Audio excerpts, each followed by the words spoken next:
morning. It's Pastor Wanzell and Pastor Tina. She decided to work with me today, y'all, so I'm excited. We got to dive right in because we've got something that we want to make sure that we are have enough time to kind of talk through.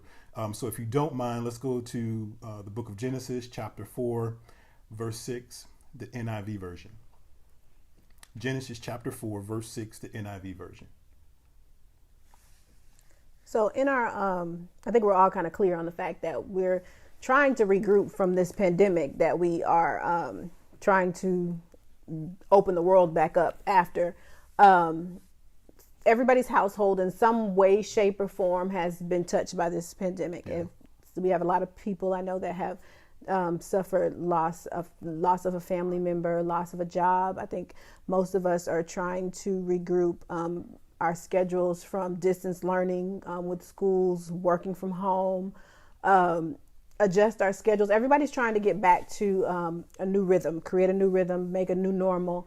And just as we're trying to create this new rhythm, now thrust to the forefront is the murder of George Floyd. And I think one thing that we can all agree with is in this season of uncertainty, one thing that we know for certain is there is still a very big racial issue in our country.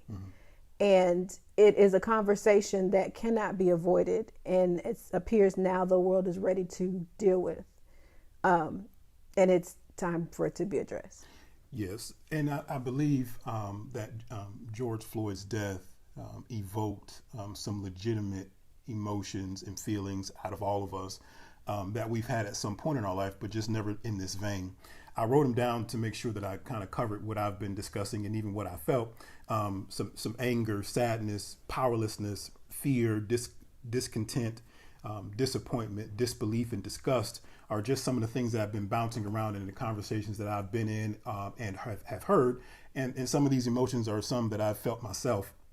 But I think what we want to discuss today is that it is extremely hard to have that kind of cocktail of emotions going on inside of you and for it not to dictate your actions moving forward. I think it's important to understand your current emotional climate so that it doesn't shape your actions moving forward and how you engage or see the world moving forward. One of the thoughts that I wrote down is that I need to be aware of my emotions so that I don't become my emotions. Emotions are supposed to be pass-throughs, and everyone has an emotion, but I don't want to become my emotion. And I think we have to be aware of how we feel and be honest about how we feel, not just what's being posted on social media and what the media has given us exposure to and the protests that we've seen, but how does this make me feel? Do I feel anger? Do I feel pain? What is it that I feel? And let's be honest about that, because I've learned about forecast is that the meteorologist or the weather person, whatever you call them, they use the information from today in order to figure out what's going to happen tomorrow. And in order to come up with a forecast, they find out what the humidity is today. They find out the temperature today. They find out the wind today. And they look at that information from the current climate, the current atmosphere to figure out what the forecast is going to be. And we need to make sure that we understand our current emotional climate, because that is a dictator, or that is a measure of what my forecast looks like as I move forward. How will I see the world? How will I engage with people? How do I feel about my current climate as I move forward? So it's important that we understand our current emotional climate. Right. So let's push to our first point. Let's look at verse 6. Then the Lord said to Cain, "Why are you angry? Why is your face downcast?" Our first point for today is the phrase emotional blind spots. Say that with me, emotional blind spots. I like the interaction between Cain and God in verse 6, because you see God being a good father. Yeah. Like, God goes to Cain and he asks, "Why are you angry? Why is your face downcast?" Like, you're in your feelings. Like, what's going on with you? Like he's trying to help him get in front of it.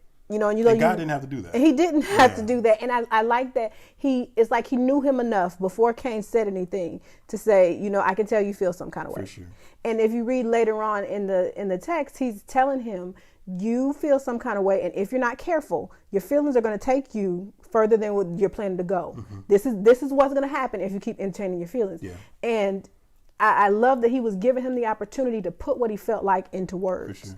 And I think that with this situation that we're facing right now, if we don't take the time to sit with ourselves and sit with God and find what are the words for what I feel like, we can find ourselves in the very same situation. Now, I do want to point out that it is very important that we sit with God to find the words for what it is that we feel like, because we do have posts and the media and everything that you'll be jumping from one emotion to the next depending on what's in front of you at the time. But to sit with God to say, what is it that I feel like? But the hard part about it is there is a deep rooted pain that goes along with this issue. And it is hard to find words for the pain that goes along there. It's centuries deep. And when asked, why are you angry?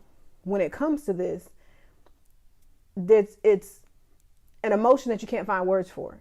And then on top of that, it makes you angry when you are asked to put words for an emotion. You're asked to explain an emotion that almost feels like it should be self-explanatory. It's like you see this. Why would I have to explain why I'm angry? And then it makes it even more infuriating because oftentimes we're asked to explain an emotion or explain such a deep-rooted pain to an audience that up until this point did not have the desire to understand. And not only did they not have the desire to understand, but they didn't have the desire to understand and more so wanted to debate it. So this is where it takes wisdom. Because if you are not careful, and oftentimes this is what happened, we find ourselves allowing the enemy to bait us into times where we are having to defend our pain, into conversations or interactions where we've been forced to defend our pain. And anytime that you are in the company or caught up in an interaction where you're having to defend why you're hurting, it will cause you to shut down. For sure. And that's where those blind spots are created. Because now I don't have the words. I just have the anger. I'm more angry every time this comes up. But if you think about it, that happens because we've been taking our pain to the wrong place.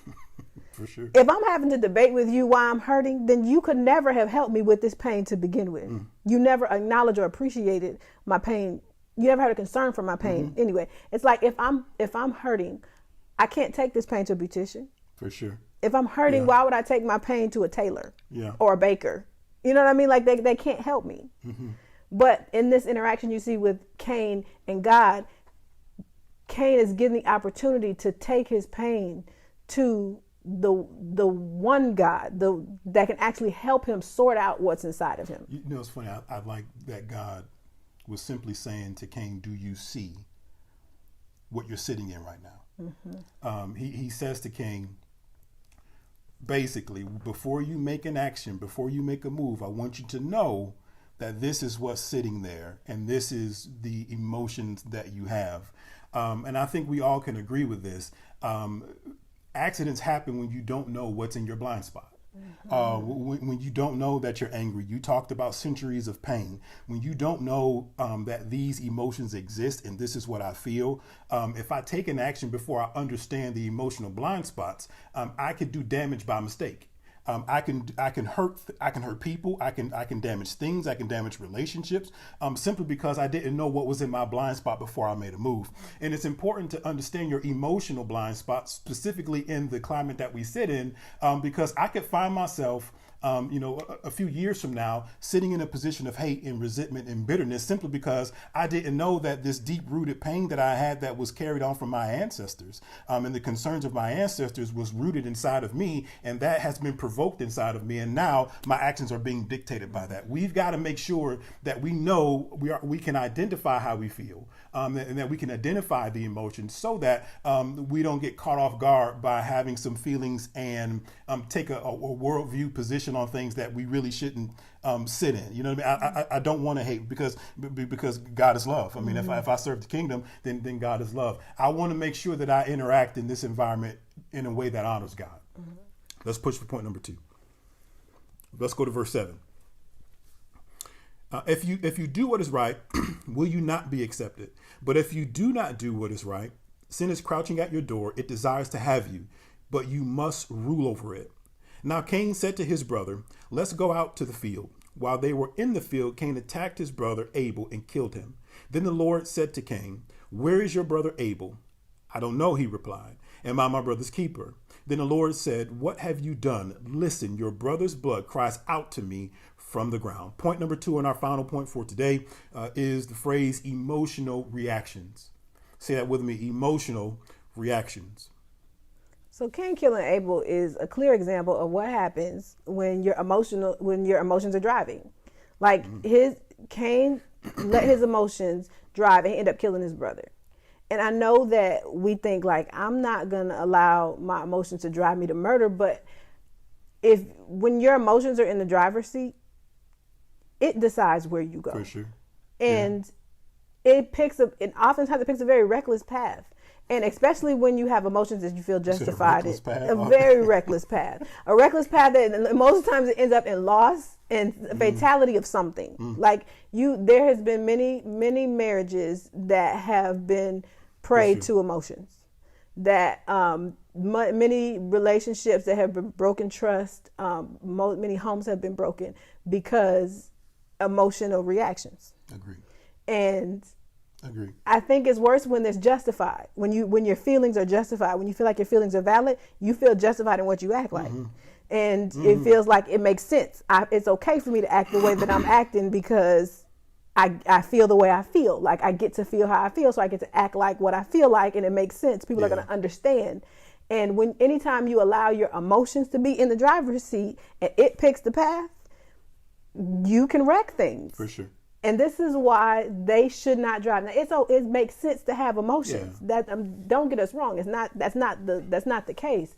It's just they were never meant to be in the driver's seat. Agree. You know, I want you to look at verse 10 because God says something so powerful to Cain that I think we could miss. He says to Cain, "Listen, your brother's blood cries out to me from the ground." Now I don't know if you caught that. But something is now speaking on Cain's behalf that doesn't have a voice. And I think that if we're not careful, just like Cain, if we're not careful to talk through how we feel and talk through our emotions, in verse 6, God gave Cain an opportunity to say, listen, why are you angry? Why is your face downcast? Why do you feel this way? What emotions are you dealing with? God was giving him an opportunity to speak to his emotions. But now, after the action is done, his emotions are speaking for him. And this is what I want us to understand is that our emotions shouldn't be able to take, or I shouldn't trust emotions with the microphone of my life.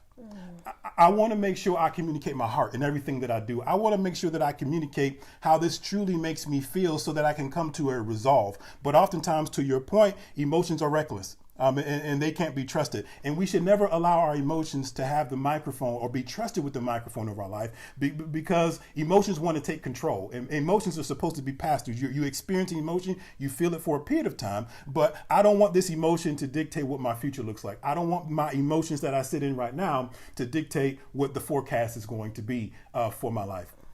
And I think that is a space that a lot of us sit in. So hopefully you've been able to take something from these few words. We only had 2 points today. We're going to continue this conversation next week. We're going to be talking about the spiritual aspect of it because I think we would do ourselves a disservice to not know and understand that there is a spirit realm that is enjoying all of what is taking place right now. So she has committed to be back with me next week, and I'm excited about that. But until then, God bless you. And I'm always praying that we get to see each other face to face real soon.